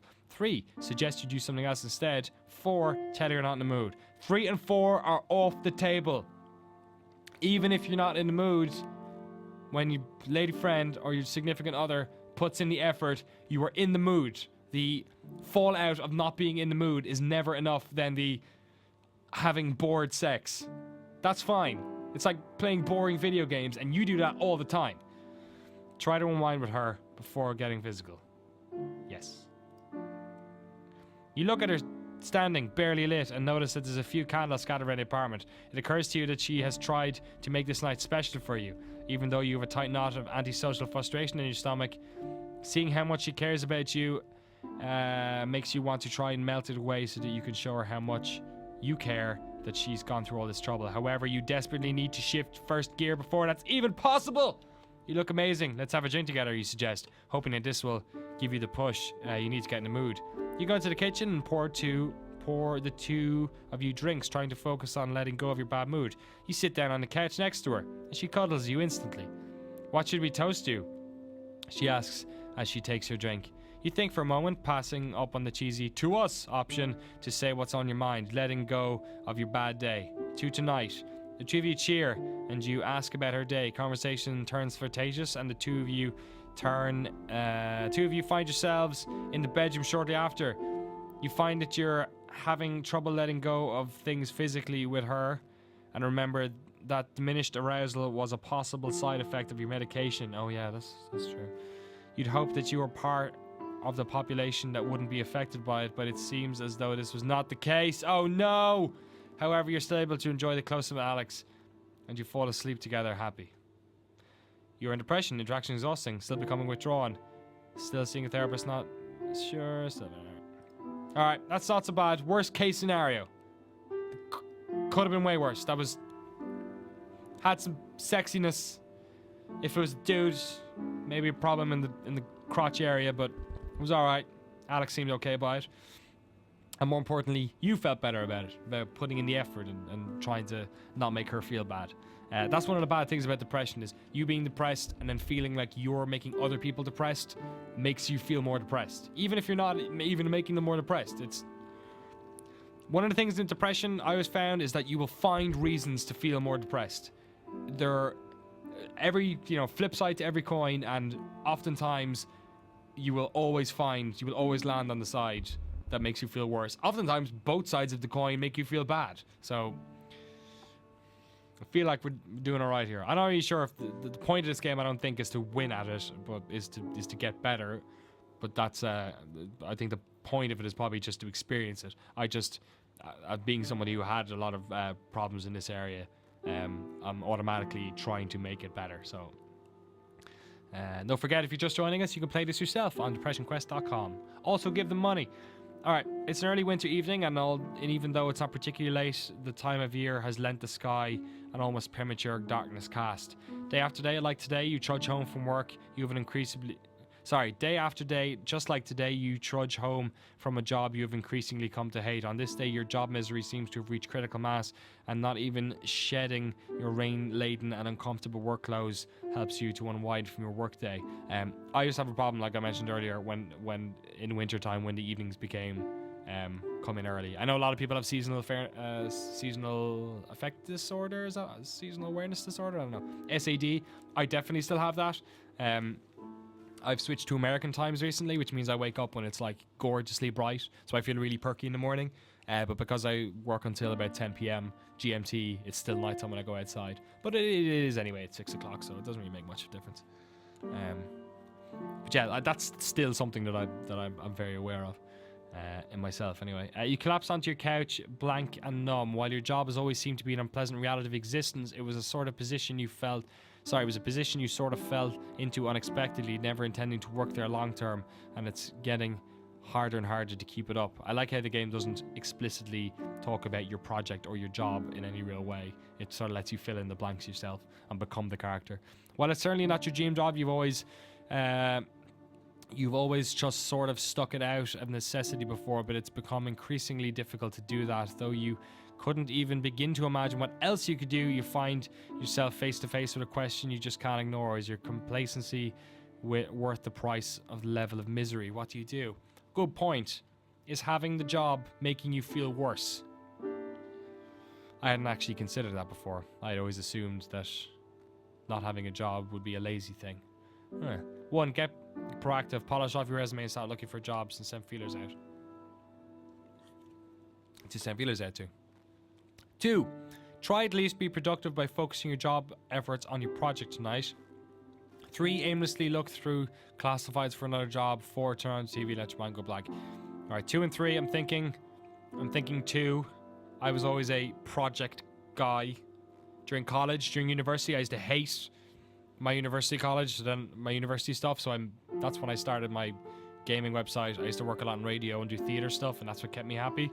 And then when I moved to London, I worked in web design, and I kept working on my Citizen Game website and web show, trying to break into the games journalism industry, which is something that might not have happened if it wasn't for my boss here, Chris Beaumont in GameSpot UK. So yeah, even when you try your hardest, one of the things I learned is even when you try your hardest, sometimes it's time to bow out and try something new, which I actually had done by the time I found out about this position. So in lieu of that, I'm gonna go with the project. Be proactive on the project. You sit down at your computer to blow off some steam, but are surprised to find your thoughts drifting to your long neglected project. You talk yourself into opening it up and taking a look for the first time in what must be weeks. For whatever reason, your anger that you've been feeling towards your day job seems to have been converted into pure passion, as you seem to be overflowing with ideas tonight. It's as if you got a build-up of ideas and you just haven't gotten out, and now you're in the zone. While you don't get an unnatural amount of work done, you do work for a couple of solid hours and it feels great. What's more, you share some stuff across your social media networks and you receive quite a bit of positive feedback, which makes you feel great. When you go to bed that night, you tell yourself that your job may suck, but at least you've got something you really care about that you can put effort into and feel really good about yourself. In fact, as you're falling asleep, you can barely even remember your workday. You're moderately depressed. That's interesting. You find it hard to focus on anything because you get physically and mentally exhausted very quickly. 2. You're in therapy with a good counselor. You're doing cognitive behavioral therapy techniques that are starting to help. 3. Your medication is helping you take the edge off and keep some of the darker, more negative feedback loops from being as prevalent. All right. I feel like we're slowly reaching the end here. Thanks. I just want to say, while we're here, I'm going to put this whole episode up as one feature because I feel like editing it into, well, it's not as funny as normal Random Encounter episodes, and editing it into a smaller piece I think might be reductive. I think anyone who actually really wants to sort of appreciate this game for what it is might like the full version. But I just want to say, I'm actually really impressed that there are 1,200 people watching right now. That means that we're reaching a lot of people, and I think that's really cool. I think it's cool that, number one, the audience on Twitch and on GameSpot is willing to give a different type of game a go. I think from a personal perspective, I think it's incredible that people are willing to engage with depression, because often people who have depression, or people like myself who've had it in the past, or suffer from it in the past, often feel like they're completely alone. So to even have this many people watching is pretty incredible. I'm actually kind of surprised. I figured we weren't going to get too many people watching. It was still worth playing. You know, it's my job isn't to always get high numbers at the expense of anything else. It's definitely a game worth highlighting and worth playing. But I just wanted to say I appreciate everyone watching, and I feel like we're probably coming closer to the end of this. So let's keep going. It's 90 minutes already. I thought Zoe told me this game was only about an hour long. She obviously didn't understand my inability to speak the English language off screens. All right, let's go. It's a little past 8 p.m. on Tuesday night. Actually, I'm going to try and refresh the page again because I'm really sorry, but I can't seem to be able to read the chat. It's some sort of Java bug, I think. Actually, you know what? I'm going to try and log in. Sorry, just if you could bear with me a moment, just indulge me. I'm going to try and log into my own Twitch account. That might help in the chat stuff. Because we all log into GameSpot all the time, which is good, but sometimes I forget I'm logged into GameSpot, like I did yesterday when I was watching IGN's live stream of the Destiny announcement, and I started making jokes in the chat. Not like jokes against IGN or anything, like I was actually enjoying the live stream. But I started making jokes, and I realized it was GameSpot's account, and not a good idea. Anyway, okay, hopefully that'll help. If it doesn't, whatever. You're at your computer, frustrated.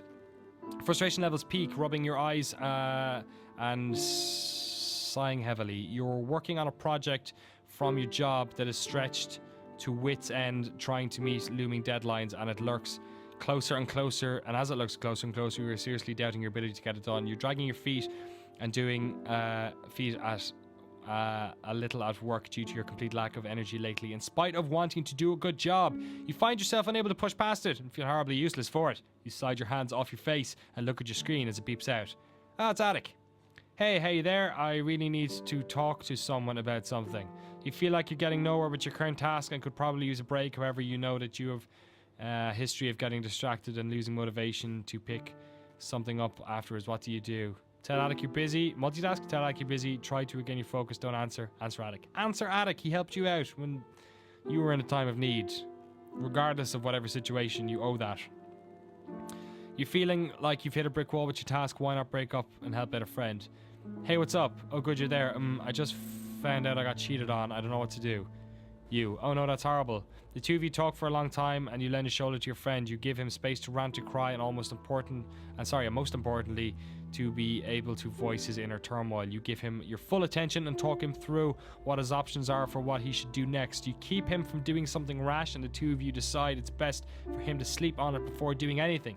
Exhausted, he departs for bed and thanks you for being there to talk with him. As you close the IM window, you feel horrible for your friend, but happy that you were able to help. It serves as a tangible reminder to you that you're capable of being useful to someone instead of solely being a mess that needs everyone else's help. You boot up your work project to find you're suddenly able to get solid progress done on it that night. I've often found when I'm dealing with big projects, like trying to work on an episode of Escape or something that's going to take me a lot of time, that working on a small project and getting it done, like for instance an episode of Random Encounter, makes me feel worthwhile. It makes me feel like I've done something. Maybe that's just me. It's a sunny Saturday afternoon. You're in deep thought on the way home from therapy. However, you notice that this time that you're not in the same negative feedback loops you usually get trapped in when being this introspective. You realize that although you have still have your bad days, your lows aren't quite as low as they used to be. I'm going to try Chrome for this friggin' chat, because I do feel like I'm ignoring you dudes. You're multitasking. I feel like a dude on pure ownage at the moment with the two mice. Your antidepressant bottle rolls around your dashboard as you take a left turn. You've been on medication for quite a while now after a period of trying a few different kinds. Though you still have minor side effects, they're overall become an unnoticed part of your life. You feel as if life has generally changed for the better. You begin to wonder if you need them anymore. You don't feel much despair or hopelessness and hate yourself a lot less nowadays. Maybe it's time to stop taking these, you think. I seem to really not need them anymore. What do you do? I saw a massive change in the negative feedback loops, as the thing says at the bottom, with the meds. I came off my medication personally. Yes, chat's working. Thank God for that. Right. Hey, guys. Sorry I've been ignoring you for the past 90 minutes. I will continue to ignore you, but in a more proactive way from now on. Yeah, okay, sorry. Continue. It's still early. You're still... it hasn't been long enough to do that test. You have to do that test eventually. At a certain stage, you have to come off them, but unless you're diagnosed with, unless you've... Well, even if you have something, that, like, bipolar or something else that is very heavily medicated, sometimes you do want to come off it. I'm going to keep taking them. Your realization is you can't be sure if it's a general life change is making you feel better or if it's just a sign that the medication is working. You decide against discontinuing your meds. It's not really a lesson that you'd learn the hard way, and the side effect of this particular kind are negligible. The next time you see Dr. Melville, you tell her about this. She informs you that this is a common train of thought, that people who have begun using medication to help them manage their depression experience, and that you've managed to dodge a bullet because it generally ends poorly. She also asks you to talk to her first before making any decisions about your medication in the future.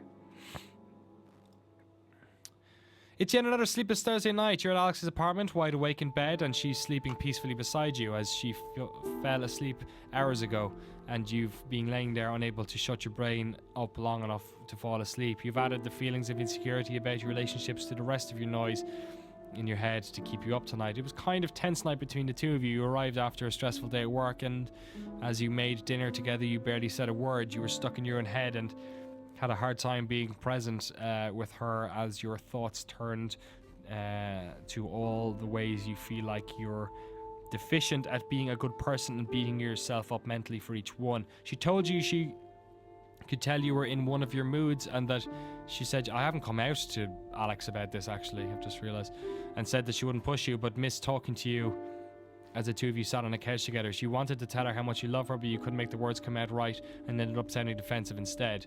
As you lay there next to her, you trace your fingers across her arm, just slightly enough to, not to wake her. You still haven't explained your depression to her, or how you've started seeing a therapist, or that you've been taking medication, and it's starting to feel more and more like a secret you're keeping instead of something she simply doesn't need to know about yet. It's becoming more and more apparent that it's impacting your relationship with her, and you feel guilty about this. However, you're also terrified that if she knew exactly how fucked up you were, she would leave you. You already worry that she's only with you because she doesn't realize how terrible a person you are yet. Ouch. And that you are afraid that this would be the final thing to expose you. She stirs in her sleep and squints as she opens her eyes with the confusion that comes with waking up. She asks you if you're awake and if everything's okay. 1, open her up to her at ease. 2, tell her about your situation. 3, tell her it's nothing and she go back to sleep. What do you guys think? I've been pattering along on my own for too long. Matt Smith 83 says, Danny, you've complicated this game already. If he had taken that damn cat. That's true.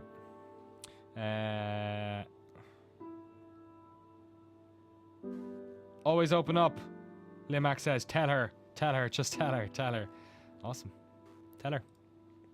If you feel like a jerk for accidentally waking her up, nobody said not tell her. That's amazing. It's like 20 people. All tell her. Yeah, okay, you can stop using caps lock now. You feel like a jerk for accidentally waking up, but you're afraid to put this off any longer. You won't have the strength to ask her anything. No, actually, everything isn't okay. Can I tell you something important? Alex sits up, rubbing the sleep out of her eyes. For the rest of the night, you lay beside her, holding hands, and you tell her everything. You let her know how it's more than just feeling sad sometimes. You feel trapped inside your own mind sometimes. How sometimes, a lot of sometimes going on there, you feel nothing at all, and how you can't shake it off. You tell her how you've started going to therapy, how you feel embarrassed about it, how this has been working out for you. She listens to you the entire time, occasionally asking questions about how this or that works, or asking you to explain something further. She squeezes your hand and tells you she understands and that she's sad you didn't tell her sooner. After laying silent for a moment, I guess I could have told her sooner if I rung her earlier when I rung Malcolm instead, so maybe she doesn't answer, I don't know.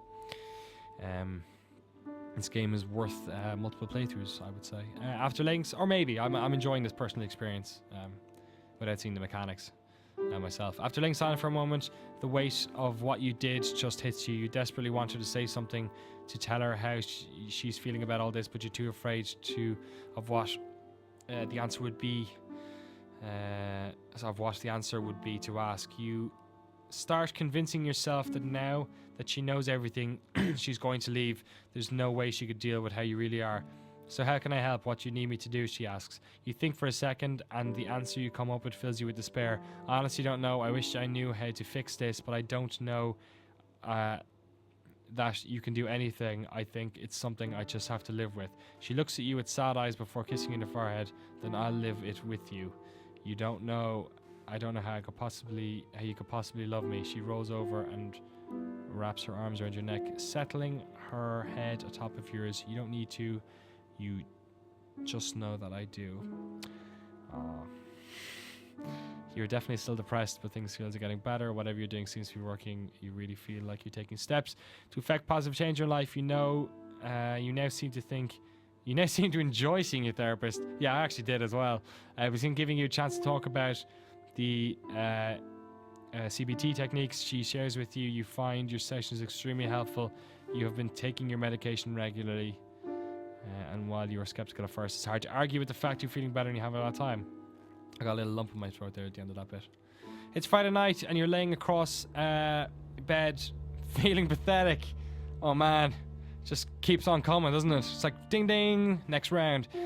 As you're leaving work tonight, a group of co-workers asked you if you want to join them for drinks, feeling antisocial and put on the spot. You declined, but you have a habit of doing this. You're so often convinced that you're weird and terrible that any invitation to hang out will end in disappointment for those inviting you. You never feel like you know how to act in group outings, and you feel like a total creep since it seems to come out so naturally to anyone who isn't you. You find yourself petrified of breaking some unknown social rule that you don't often go out. Now, however, you feel yourself alone at home. Now, however, you find yourself alone at home. Apologies.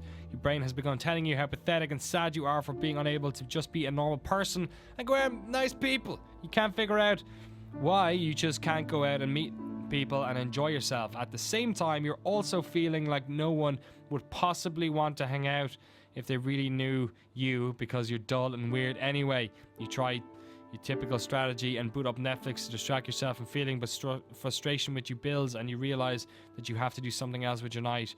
Anything else would take your mind off how awful and lonely you feel right now. I love how now the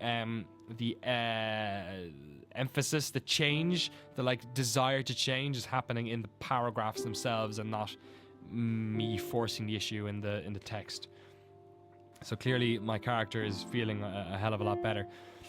1, get over it and go out to the bar with your co-workers and start hanging out. 2, see if Atticus is online. 3, call Alex. 4, drink. 5, go out somewhere alone. I have done 4 and 5 regularly. I still kind of do 4 and 5. I go out on walks, and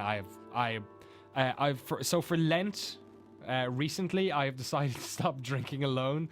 Not that I drink alone a lot, but I drink alone. I think drinking alone once is too much. Because I live in a different country to my fiance at the moment, to have to take this job at GameSpot. I basically had to not move to Dubai with my girlfriend. We were like a month away from doing it. So because I've now got a lot more free time in my own, I've got great housemates and everything, but you can't always be hanging out with them all the time. So because of that, I get bored so easily. I haven't gone to the gym much in the past 2 months probably. No, actually, since before Christmas. So drink is a really easy way of being entertained. Like, I actually enjoy I don't feel bad about it. I actually feel good about it, which probably makes me feel some sort of alcoholic. But the 4 and 5 are literally 2 things that I would do even now until I haven't had a drink in a week now, I think today. And I will continue to not do that. I'm sure I think I've substituted it with Pepsi Max, which is probably not a good thing either. It's my addictive personality, but I'm definitely not going to pick 4 because I don't even feel like doing that now anymore. I know that's not a good thing physically or mentally. Go out somewhere I don't know. I'm going to call Alex. Alex seems cool, but if he's not online, then I'll feel bad about him not being online. So call Alex, I think. You dial Alex's phone number, figuring that you would spend some time with her instead of being cooped up in your apartment might make you feel isolated. Her phone rings a handful of times before going to voicemail. You know it's not uncommon for her to be out with friends at this hour. You leave a voicemail but end up calling again 15 minutes later, still no response. You imagine Alex out with her friend, much like you would be tonight if you weren't horrible at socializing. Your mind wanders and you start to wonder who she's with. And if she might meet someone tonight she'd rather be with, someone who is able to go to parties like this with her instead of sitting at home feeling sorry for themselves. Why didn't she invite you? Have you said no too many times? How many other Fridays have you unknowingly missed? You begin to think that maybe it would be better if she met someone tonight. She's a wonderful woman and you feel like a constant joy kill on nights like this. Why can't you just be normal? There is no normal. The next morning, Alex calls you back. She tells you that she'd left her phone in class and spent a boring night in her apartment too. You feel horribly embarrassed about how emotionally you gotten over a mistaken assumption the night before. Yes, that happens a lot. That still happens in relationships. I'm going out with my soon wife for 9 years. That still happens, especially when you live in different countries. I'm sure it's the same for her as well. It's cold Saturday afternoon. You've just arrived in Alex's apartment and you're happy to finally see her after weeks of absence due to your schedules.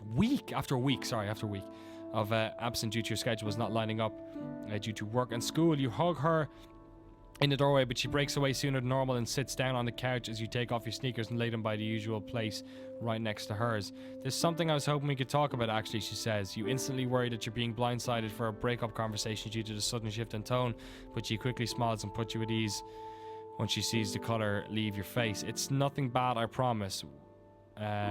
Which leads you over to the other couch and sits on the other hand. Is she going to ask me to move in or something? So I hope this doesn't freak you out, and if you feel like things are going too fast, just tell me. She talks faster than usual and fidgets. We seem to have a lot of weeks like this where and they really suck. I was thinking I'd ask, since you are so strong with us, what your thoughts on maybe moving in together. It takes you a few seconds to sink in and leaves you a bit shocked when it does. You were worried she wanted to spend less time with you, not more. Do you want to? You ask. Well, yeah, I do. I mean, we've had to sort out logistics and everything, but those are all things we can take care of.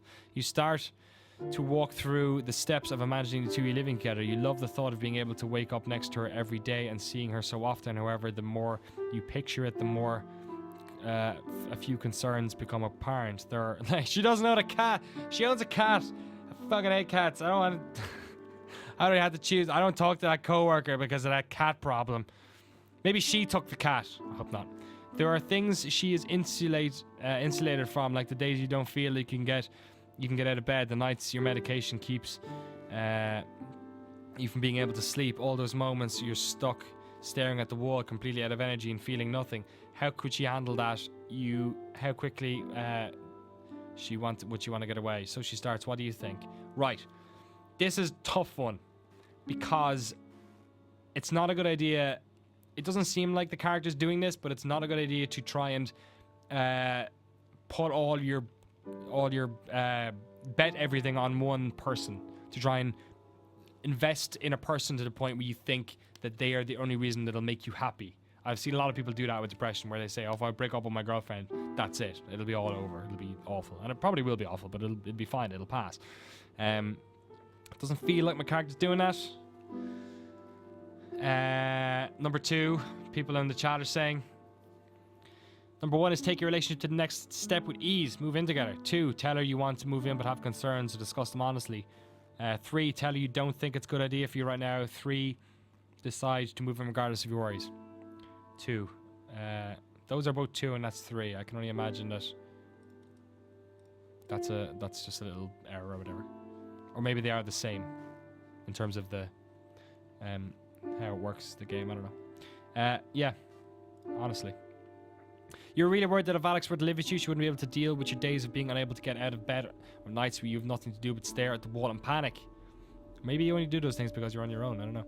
Even though you've discussed the situation with her, you feel like she doesn't realize the depths of how bad it gets. It's one thing for you to detail how you feel sometimes, and for her to see it pop up occasionally. It's an entirely different situation for you to be something she has to live with alongside you. Well, I'd like to, but I think it's best if we talk about it a bit more before coming to a decision. Though she seems a little deflated, you make it clear that you're not making excuses and actually mean that you want to talk. You reiterate a lot of what you told Alex that night, and although she gets a little offensive and tells you that she knows all of that already, she confirms that she's willing to help you sort through the issues. I feel like you forget I love you sometimes. I know that there'll always be bad days, and I'd rather try and work through them with you. We can all figure it out together. Her words sway you, and you can't help but hold her close to you. It's December, and you've returned to your parents' house to celebrate Jesus with your family. Holidays with your family. Out of the living room window, you can see a gentle flurry of snow drifting, oh that's nice, down to meet the pristine blanket of white from yesterday's unexpected Christmas Eve snowfall, and you quietly laugh to yourself on how incredibly cliche it seems. I like how self-aware this is all written, very good. Still, as you sit down to dinner, you can't help but notice how fun being surrounded by family and the overly kitschy atmosphere of your mom's decorations have actually made you feel relaxed and almost comfortable. Your mom is running around frantically, checking the oven and the stockings, and just generally trying to family time it up, while your dad sits at the head of the table drinking a beer and laughing with your brother Malcolm. His wife Karen is there too, who you've always gotten along well with. Space full stop. Sorry. As you thoughtfully munch on your turkey, is that a euphemism? Listening to the conversation around you, your thoughts drift back over to the last few months. You think about how hard things had gotten, replaying over in your head some of the worst as well as some of the best memories. It seems like all of these things just came to a head over the past few months with a sudden flurry of relationship turmoil and professional anxiety, social stress, and above all, an omnipotent sense of weight that it seems you have just recently become aware of. You're drawn out of your reverie by your dad's familiar booming laugh as some cheesy comment Malcolm made seems to have hit its mark. Sitting at the table, you're suddenly immensely glad for the chance to be able to ignore everything for an evening and not have to struggle to try and explain yourself for once.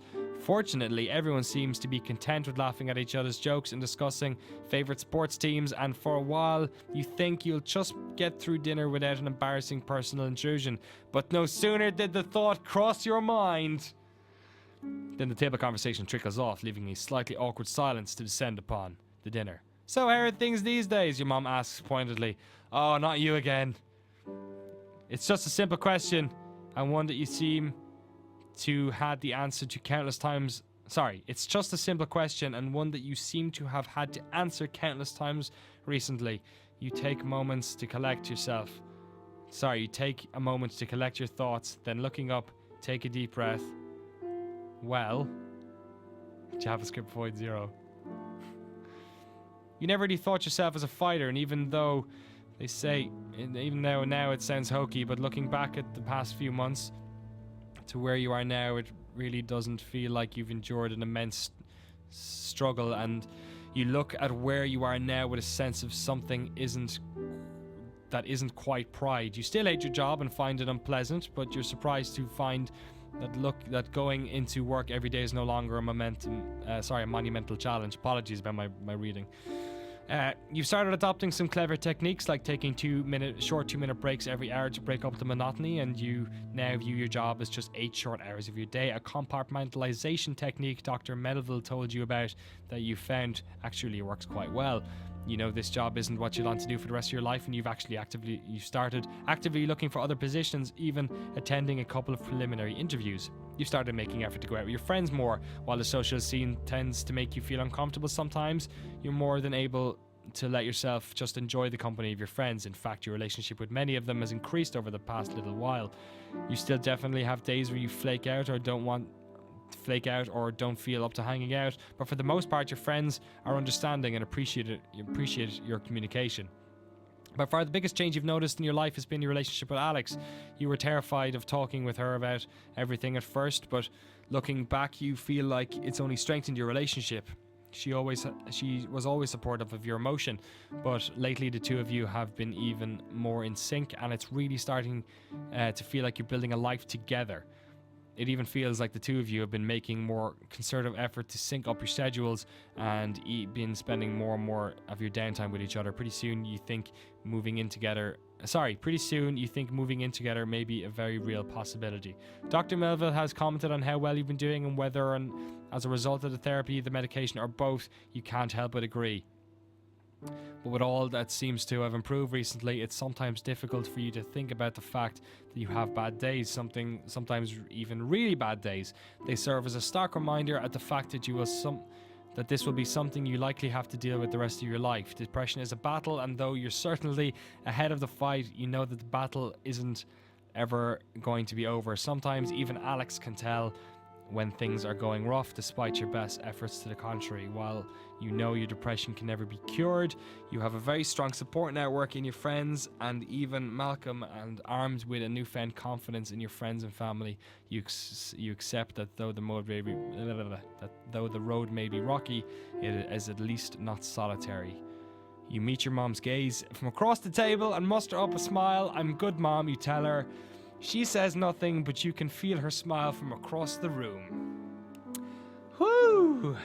Fuck. That got close to the bone. That is Depression Quest. Let's have a look at the epilogue. I'm guessing this page is it must be derived from all the choices you make, and it's quite nice. I like how it's presented. I like how it sums it all up.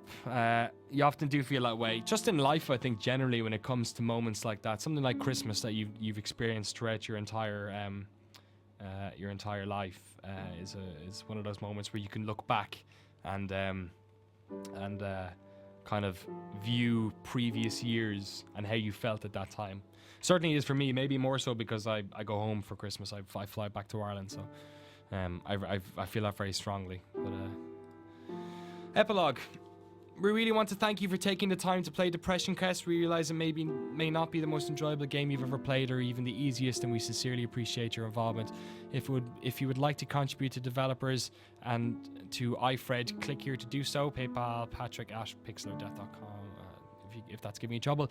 Like depression itself, Depression Quest does not really have an end. There is no neat resolution to depression, and it is important to us that Depression Quest's own resolution reflected that. Instead of a tidy ending, we want to just provide a series of outlooks to take moving forward. After all, that's all we can really do with depression, just keep moving forward. At the end of the day, it's our outlook and support from people like just you that makes difference to all the world. Thanks again. And there you go.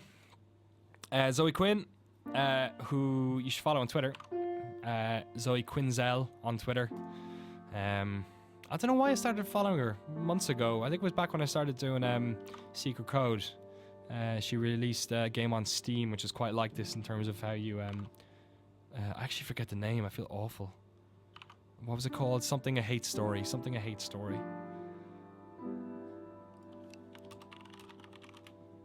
Analog a Hate Story. There you go. Which is on Steam. I actually never completed that. It didn't come at me like this has. So Zoe Quinn, great work, writing, coding, game design, photography, lead Insomniac, and Patrick Lindsay did some writing, editing, and lead Grumbler, and then Isaac Shankler was the guy who did the music. You guys have been enjoying the music.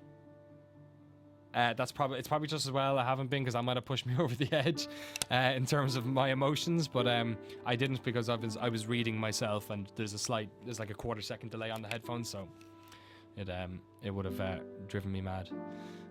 Yes, you can play the quest. You can actually, let me just show you that first. You can play Depression Quest yourself at depressionquest.com, and if you do, you should absolutely contribute to their PayPal account for that game. I contributed to an earlier Kickstarter, so I feel relatively I just gotta make sure that was for this. It was for her buying a laptop, I think. But I think this is the game that came out of it. I'll just double check that, because if it wasn't, then I'll go in and drop a couple of more quid on it. A lot of familiar names. Oh, it is, okay. Yeah, my name's in the credits there. I should probably just say that just for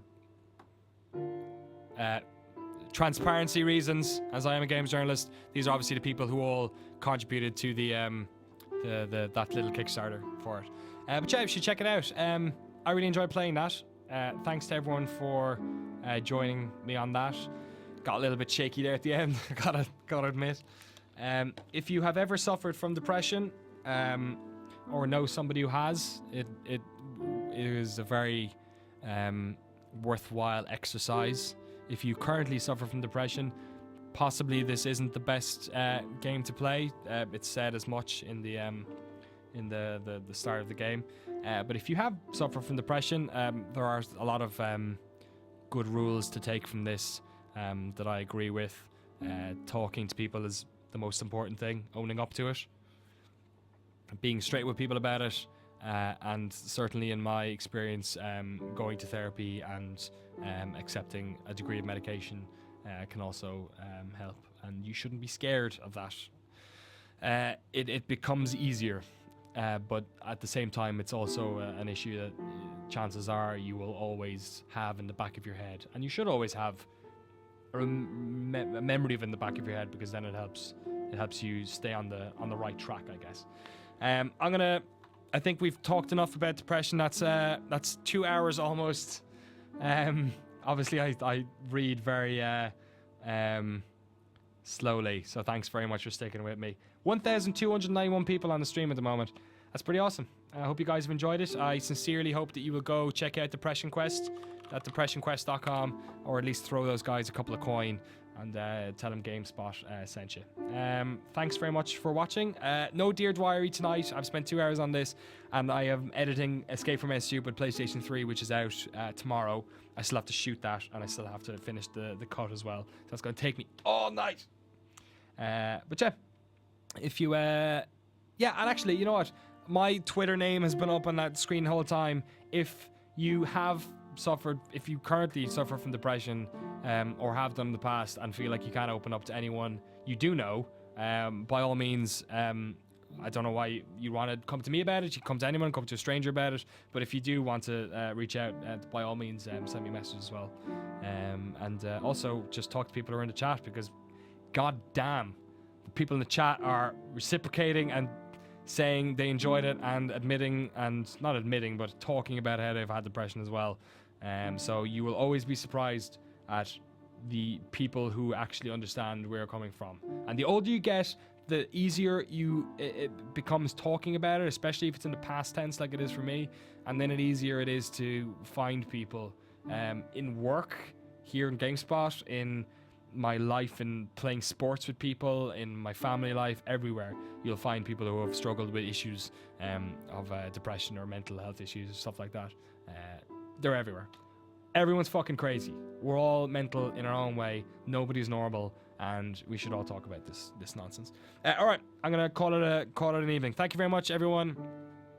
What's the happiest song we can play on the outro? What's the happiest song?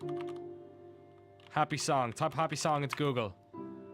No, that's some weird nonsense for kids.